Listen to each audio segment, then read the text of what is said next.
Do rána by som vám mohol rozprávať o milosrdenstve Božom. Najkrajšia vlastnosť Božia. Najkrajšia. Čo to je byť na obraz Boží? Čo to je byť kňazom? Nie podľa kolára majú spoznať farári. Nie podľa toho. Podľa kňazského postoja, kresťanského postoja. Alebo je sprosta, alebo naozaj tam hore niečo musí byť. Prosím, podľa nášho kresťanského postoja musia poznať, áno, to je kresťan, kresťanka. Najťažšie zo všetkých vecí je odpustiť. Poníženie, potupenie, urážku, tam je vyskúšaná naša pýcha a pokora. Tam, presne tak, presne tam. Milosrdný, milé srdce, milosrdný. Všetkým odpúšťam a všetkým pomáham. 3-krát počiarkujem, všetkým odpúšťam, ale jej nie, ani jej. Neplatí. Všetkým pomáham, ale jemu nie, ani jej. Neplatí. Všetkým odpúšťam a všetkým pomáham. Ale nedokážem to. Ale chceš? Áno. Radostná správa. Aj pokus sa počíta. Si predstav, jak ďaleko ide Boh. Ty to urobíš, dogebriš to a nazvu to druhý. To bolo umelé, to bolo trápne. A Boh povie, nemýlte sa. To bolo sveté. Mňa nezaujímajú tvoje výsledky a duplo mne tvoje apoštolské ciele, s ktorými sa chvástaš. To také dačo, ako keby takto z nás pozoroval mravenisko a príde tam svalnatý Ferdo Mravec a ukazuje, vidíš tie svaly? A je po svalnačovi. Tak mi to prípada, keď my pred Pánom Bohom ukazujeme svoje svaly, rozum, schopnosti. Boh si s obľubou vyberá tých najslabších, na prvý pohľad neschopných alebo všelijakých, aby sa zvýraznila Božia sila. Milosrdenstvo Božie, najkrajšia vlastnosť Božia. Nemôžeš mať milosrdenstvo Božie, byť na obraz Boží znamená mať milé srdce, všetkým pomáhať, všetkým odpúšťať. Aspoň pokus. Aj ten ti Boh zaratá. Nepotrebujem tvoje výsledky, ktoré ťa urobia len pyšným. Ja chcem vidieť tvoj software, program. Chcem vidieť, hoci si ubohý. A prišla návšteva z Čech a hovorí, pán farár, jak by to? Viete čo, keď sa tak uzlostím na tie moje deti milované, 2-krát do týždňa musím na spoveď. Ona sa, čože? No, kedy 2-krát do týždňa. Aký som, povaha taká, že také 2-krát do týždňa, keď chcem ísť na svätý príjm, 2-krát do týždňa. Kto chodí 2-krát do týždňa? No ja musím pokore povedať, ja. Bum, juj, kedy pierka letajú. No a ona sa usmiala, hovorí, zobrala knižku, zrovna som niečo čítala, pozrite, ten a ten svätý hovorí, že Boh si obyčajne vyberá tých, ktorí sú ochotní. No, ochotní sme, ale som slabý. To je na prvom mieste, pán farár, slabých si vyberá. Čože? Slabých si vyberá, slabých, aby ukázal svoju silu a nie silu tých ľudí, sa čo vystatujú. Vidíš tu moje čnosti, vidíš tie svaly, vidíš to, čo ja dokážem. Slabých si vyberá. Poprvé slabých, pán farár slabých. A keď hovoríte, že 2-krát do týždňa chodíte na spoveď, no tak ste kandidát. Slabých si vyberá. Slabých, ochotných, povedali ste ministrovi biskupu, že ste áno. A teraz je ešte otázka, či hľadáte Božiu vôľu. Každé ráno ju hľadám, milá pani. Vždy sa Ježiša pýtam, čo do mňa chceš, môj Bože? Ako to urobiť? Ja si spravím program tak a Pán Boh cez tých mojich ľudí mi urobí program tak. A Páter Pio hovorí, neexistuje dokonalosť bez trpezlivosti s vlastnou nedokonalosťou. No a to sa učím, človeče, už toľko rokov. A ne to zvládnuť. A ne to sfúknuť. Ne. A čo ty? Veď aj pokus sa počíta. Tak ďaleko ide Boh. Bože, ty si perfektný. Pokus sa počíta. Základ všetkých čností pokora. Ak budeš mať pokoru, pokora je čo? Pravda. Pokorný človek svoje hriechy vidí, prizná a vyzná. Tak to nevidí. Jaké kradnutie? Ja len premiesňujem. Takto vidí, ale neprizná.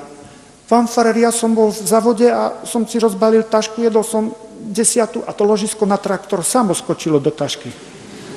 Neprizná. A ten tretí povie, kradnúť sa nesmie, ložisko som ukradol ja, no a čo? Kto nekradne, okráda vlastnú rodinu. A ten štvrtý povie, odpusť môj Bože, ukradol som ložisko. Jak to teraz nahradiť? Vyspovedám sa a jak to vrátiť? Nestačí spoveď, vrátiť. Ty máš hnilobu v dome, kým máš ukradnutú vec. Šikovne vrátiť. Jak s tým?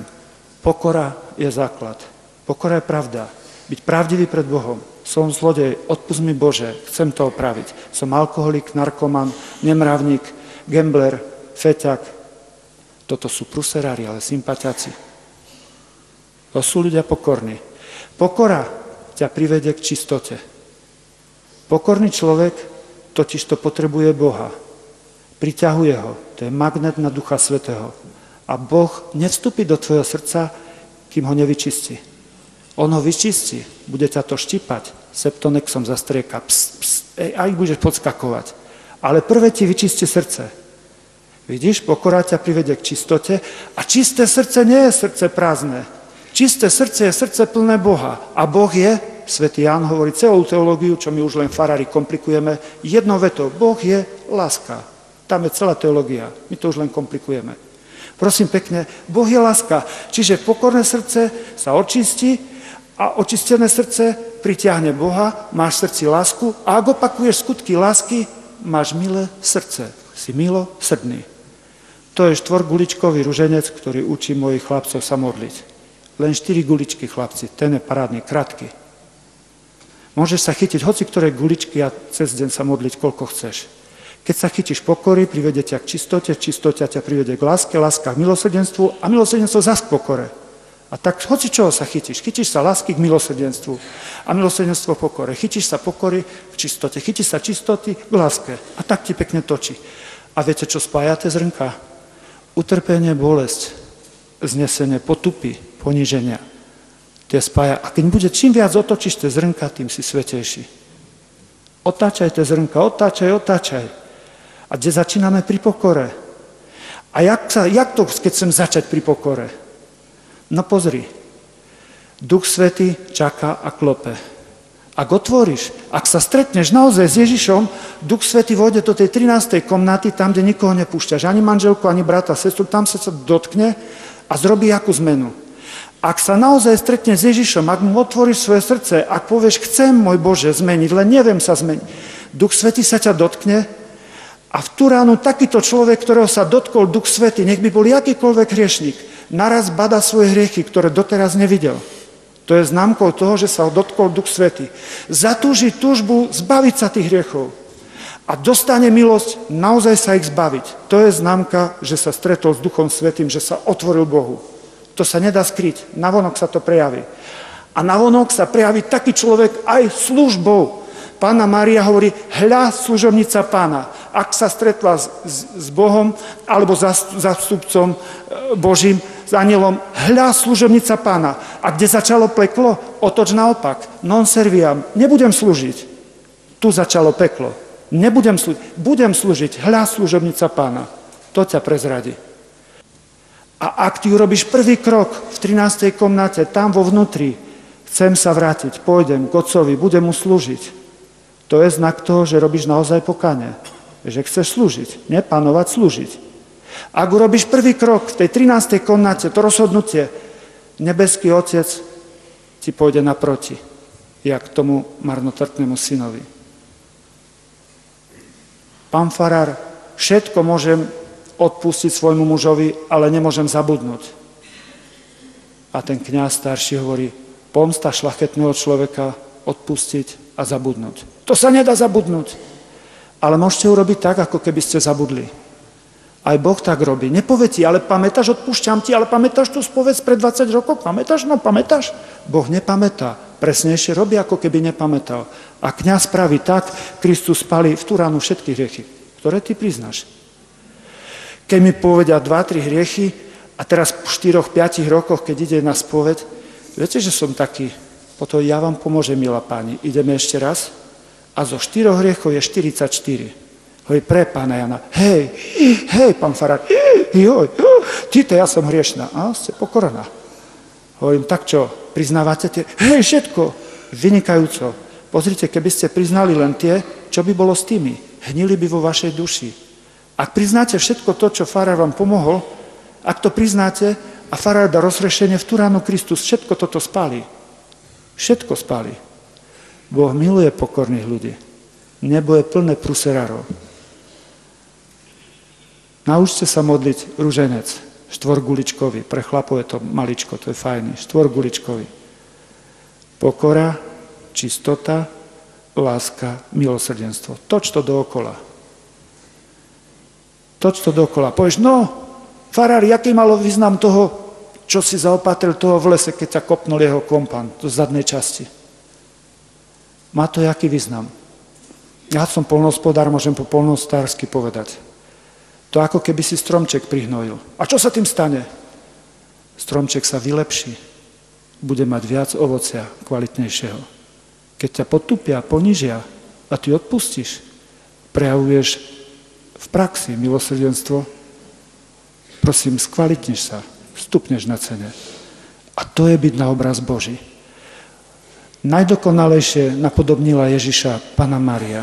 K Márii mám naozaj vrúcný vzťah. Už neraz som povedal, vo svojej izbe v prostriedku som mal vždycky Pannu Máriu. Z pravej strany Vinetov na koni, z ľavej strany Bruzli, Reinhold Messner a dnu prostriedku Panna Mária. Áno, veľmi sa teším. Teším sa, že sa raz stretnem s Pannou Máriou. Veľmi sa teším, že sa stretnem so svojou matkou. Veľmi sa teším, že sa stretnem so svojou babkou, aj s netierkou. Áno, títo ma už predstihli, sú tam. Najkrajšia vlastnosť Božia. A splnil si svoj cieľ, alebo ten zmysel života, pre ktorý nás Boh stvoril. Na obraz Boží, mať milé srdce. Najkrajšia ozdoba pre ženu, milé srdce. Žena, ktorá má milé srdce, bude priťažlivá aj 90-ročná. Milé srdce. Ženy, ešte posledný návod na krásu, chlapi chcú byť silní a ženy pekné. Hodinu tvojej smrti Boh otlačí tvoju tvár od tvojho srdca. Ak budeš mať milé srdce, budeš žiariť jak hviezda na nebi. Povie, ty kto to je? Ty také nádherné žiari, kto to je? A to je tá z tej Trnavy tam. A prečo? Tá také milé srdce mala. Budeš krásna celú večnosť. Ak budeš mať milé srdce, budeš krásna celú večnosť. Byť milosrdný. Nauč nás, Mária, milosrdenstvo v praxi. Amen.